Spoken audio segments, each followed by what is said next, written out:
I'm Carlos Celdran. I have not done this store in a very long time, so this is actually really kind of exciting for us all. And I'm going to show you show you some of my favorite food, some food that will really change your life. But most importantly, give you like a little bit of history. Does everybody here? So we're in the first stop is the Beyond the Church, and he told us earlier that that pagoda is an 8-sided pagoda, which you can also see in pagodas. Created in 1905 by an American named Charles Smith, who created a corporation called Meralco, or Manila Electric Rail. And in 1945, we had no more public transportation system.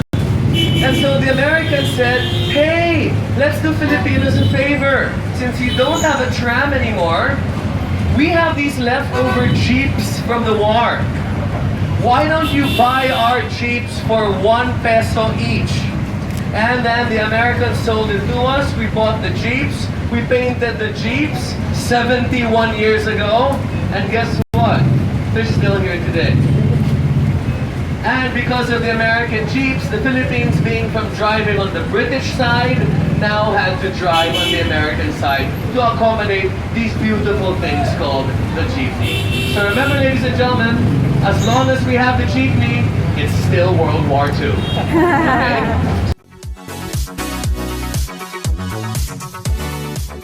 And so, we have to thank the Philippines for that. Okay? But also, as I said, it is all about Chinatown. So this is the best lumpia in Chinatown, and yes, tingnan mo kami sa Remember, the Emperor of China was very abusive to the kings of southern Chinese people coming from the areas of Xiamen and Guangzhou. Sis, magkano lumpia? 50 daw. Kuha ka ng dalawa. Gusto ko ng Please making the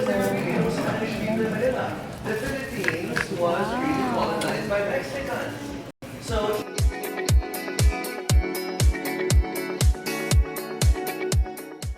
still got the glass. This Chinese drugstore has stepped out of time.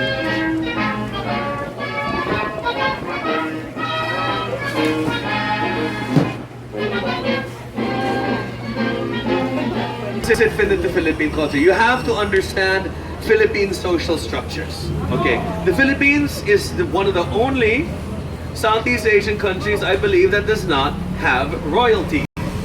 We do not have a king. And when you have a king and a queen, like Thailand, Malaysia, and Indonesia, you have this thing called the royal cuisine. And the royal cuisine is what is patterned, which patterns all of the cuisine of the entire nation.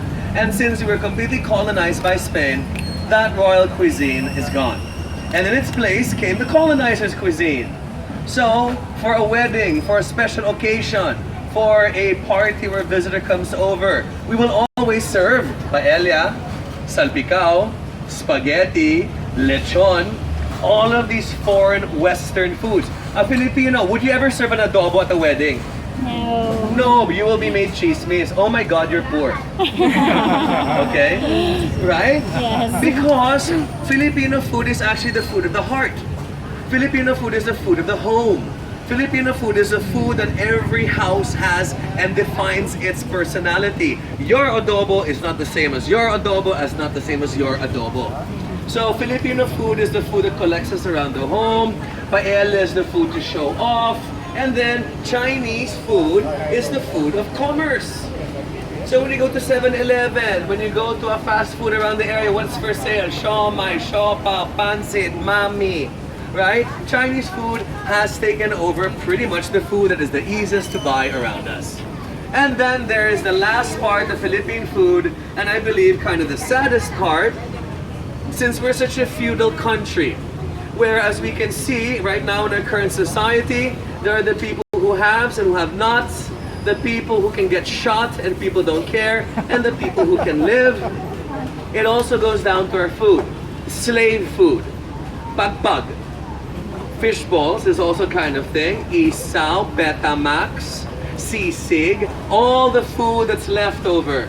The Filipino rich can take the good parts to make their adobo and kare-kare and paella, and they throw the rest of it for everybody else to have, and that's how you have sisig, that's how you have isaw, that's how you have Betamax, and that's how you have all of that. So remember, when you think about Filipino food, please think about our social structures as well. Culture mixed with Buddhist Chinese culture. It's a crucifix that you honor with incense. Isn't that awesome? Weird. East and West coming together in one big explosion. Because remember that Buddhism is not a religion. It is not like Catholicism. There's no idea of heaven or hell. It is not dogmatic. Actually, you can mix Buddhism with any kind of religion. You can be a Buddhist Catholic, you can be a Buddhist. So this is where it's a cross between a Catholic and Buddhism. And when you light the candles, you should light at least 1, 3, or 9. What's the hashtag?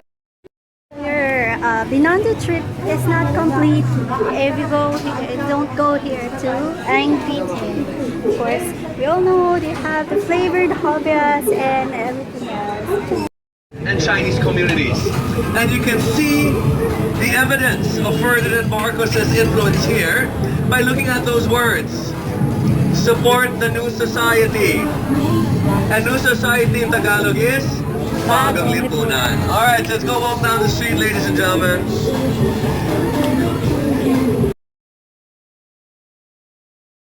First that you burn for the gods. You can see they sell mahjong paper over there, lanterns, and over here, one of the oldest printing presses. Remember that the printing press was brought to the Philippines by Tomas Pinpin. Tomas Pinpin is a Filipino Chinese. Okay? So we would not have any printed word in this country unless we had the Chinese community. So we're here on the street. You can buy your, what's that, charms, the feng shui there. Because one thing I really like about Binondo, this is where you can see Filipinos really treat each other. We have divided ourselves into a city, I told you, as the haves and the have-nots. The people who can get shot and people will complain, and the people who can get shot and people won't complain. Okay? But here in Chinatown, you can see rich, you can see poor interacting with one another. Okay, so Carlos Celdran said we're buying his favorite fried Siopao for 19 pesos. So that would be something I'm looking forward to. There's where it's made, guys. Can you see that? Who else needs one? So yeah, this is Carlos Celdran's favorite Siopao, Shanghai fried Siopao. And yes, let's try again. Ubus na yan. Flies out of Good. So after finishing that life-changing fried Siopao, it's actually Siopao and siomai rolled into one. It's good. Not the ball's not dried, like it has on inside. Bottom is fried, the bottom part, but the entire bun is still the same bun, Siopao buns. So now we're walking our way to somewhere again. I don't know where Carlos Celdran is taking us. right here. This is the door. This is the roof. The sign was up here. And if you see any other Lido in this town, because like you know, there's a lot of savory restaurants, right? There's savory chicken in the mall, which is different from the savory chicken that's not inside my mall, because the savory family potted one another, okay? With Lido, it's different. It's just that there's many different kinds, different corporations. And what it differentiates this from all the others is that this is the oldest one. This is from 1936. You will see the other Lidos are from 1945, and that is not the same Lido. But also here is where we're going to give you some water and give you some pugon where you can pack as baon to take on your way, and we'll eat it at our last stop, guys. So here, take some more food. Here we go. Yay! Pass it around. Guys, we're going to Santa Cruz Church where we eat this and make a wish. Hi!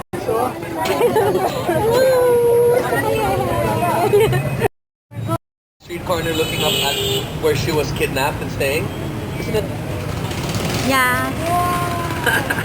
It's that, right? And you're standing right here. At that corner, yes. This is the corner. Alright, ladies and gentlemen, walk here towards the fountain. Okay, we're going to the fountain. We will make a wish. So there, this is how vibrant Binondo is. Chinatown. See, one way it is. Guys, we're the Siga of the Binondo and Santa Cruz. We're walking in the center of the road with our asado from Lido. So much food.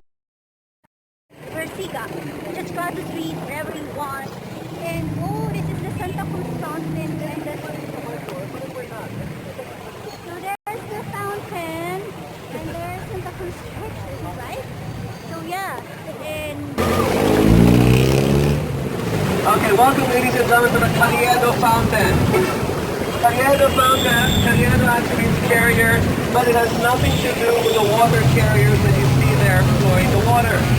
Carriedo is named after Governor General Carriedo, a man who was credited with creating the Manila Water in order to honor that. And the MWSS was funded by a bank called the Monte de Piedad, or the Mountain of Piety.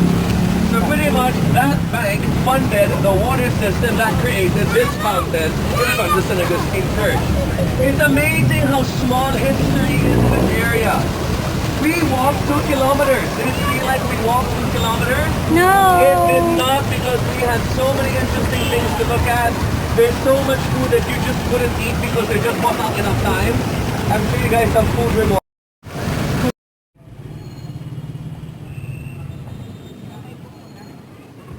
So guys, we're at the door of Charity. And this is Santa Cruz Church. And that's an 8. And there's a mass going on. And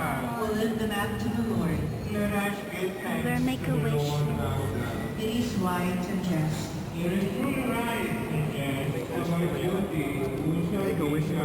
Thank you. Let's make a wish for Manila.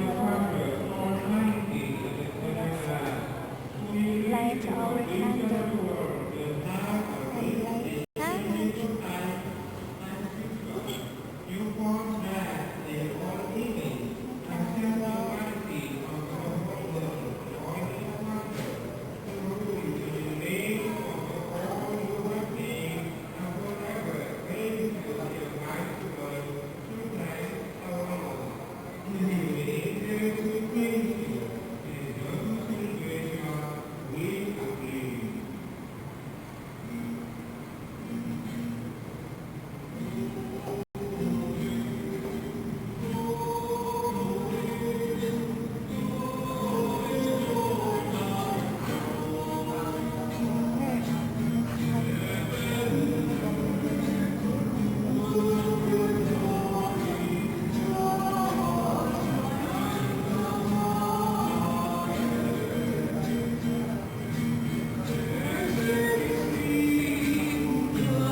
We were British for 2 years.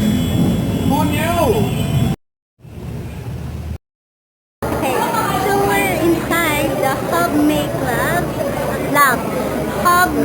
Lab at 143 Escolta, where you can see artists and stuff, local artists work. Like they started last May, end of May, so you can see a lot of local artist stuff and local crafts and all that. And yes, they just started this May, and it's all local. 143 Escolta Street. So yeah, it's what you'll find in here. the taste, the legend, walking tour of downtown Manila, which is more than just learning about Lido and Chinese food, but also learning about Manila. So when you leave, you either have a choice of either staying behind over here, going to this amazing bar called Bread Revolution, which is open all night, or you go to the coffee shop in the back, hang out in the Skolta, or you could follow them down the street. The jeepney is waiting right in front of Santa Cruz Church to take you back to the Sofitel. Alright? So if you want to have dinner at Sofitel, please walk this way! Thank you very much.